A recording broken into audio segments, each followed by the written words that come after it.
The Lord be with you. And with your spirit. A reading from the Holy Gospel according to Matthew. Glory to you, O Lord. After he had fed the people, Jesus made the disciples get into the boat and precede him to the other side, while he dismissed the crowds. After doing so, he went up on the mountain by himself to pray. When it was evening, he was there alone.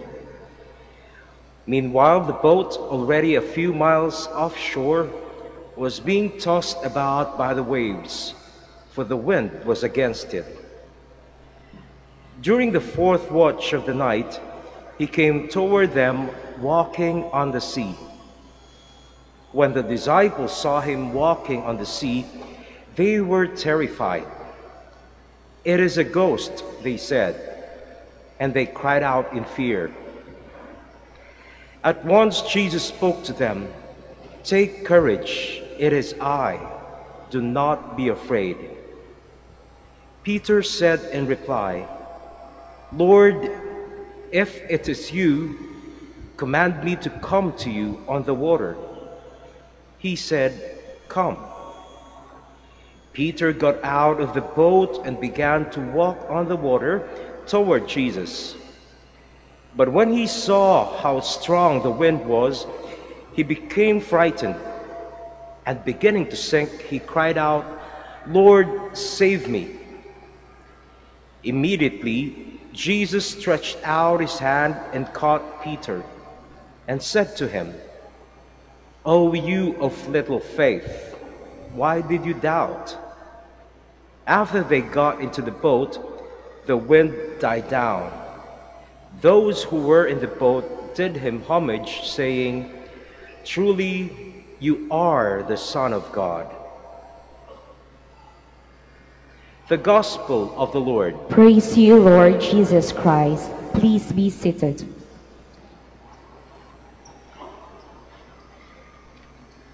Mga kapatid, ang ating mga pagbasang narinig ngayon ay punong-puno ng engkwentro.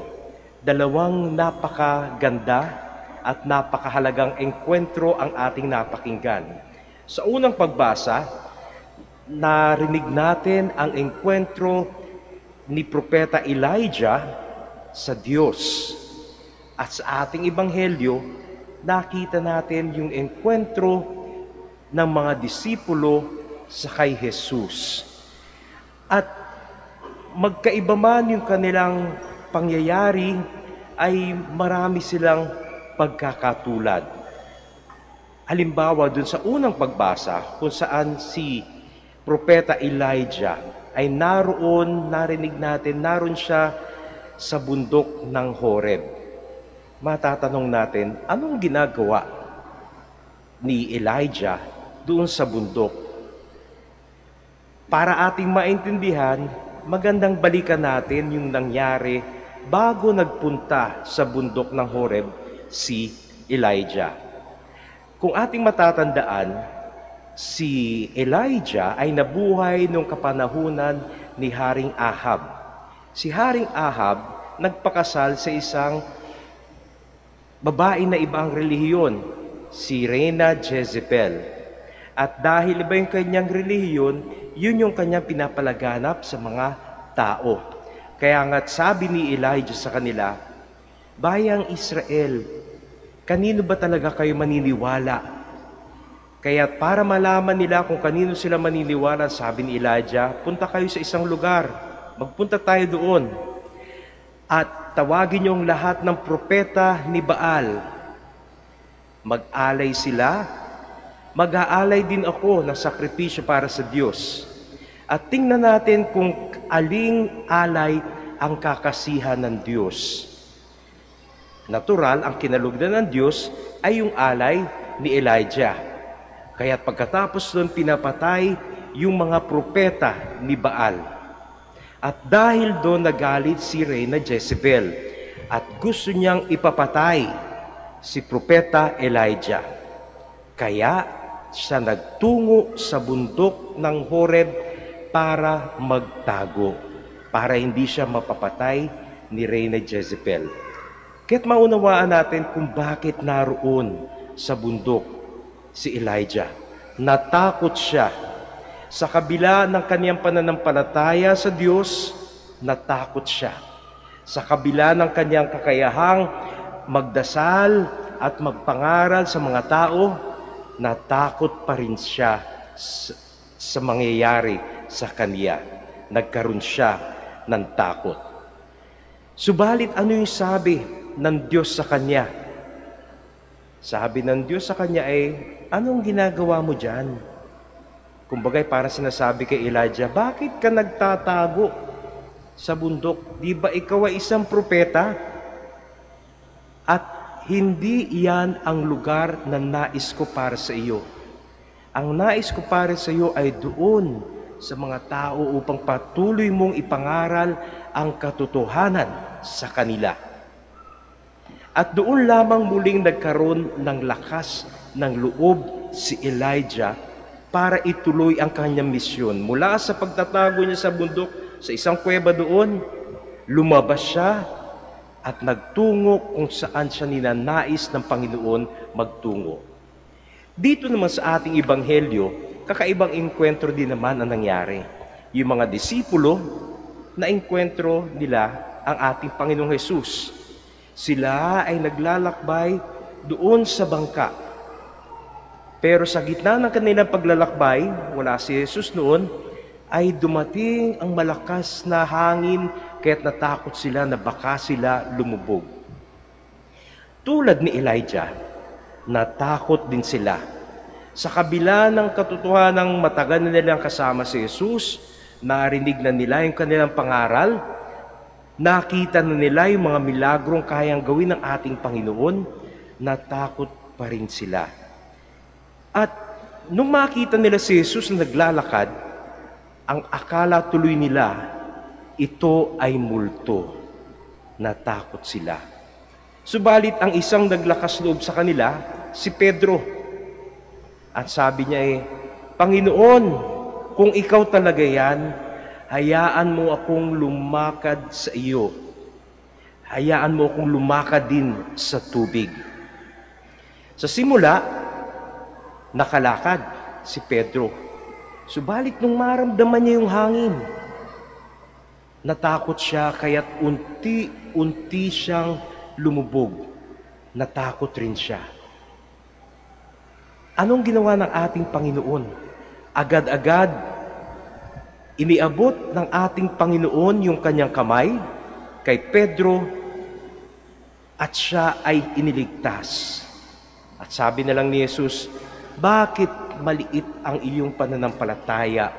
Bakit ka nagduda, Pedro? Dito sa dalawang enkwentro na nakita natin, yung enkwentro ni Elijah sa Diyos at yung enkwentro ng mga disipulo kay Jesus, makikita natin pareho silang nagkaroon ng takot. Sa kabila ng kanilang pagiging malapit sa Diyos, nagkaroon pa rin sila ng pag-aalinlangan sa kanilang pananampalataya. Pero sa gitna ng mga pang-aalinlangan nilang yan, ano yung napansin natin sa parehong kwento? Ang Diyos ang lumalapit. Ang Diyos ang gumagawa ng paraan. Ang Diyos ang siyang nag-aabot ng kamay sa atin upang tayo ay hindi lumubog sa tubig. Tulad ng ginawa niya kay Elijah at kay Pedro.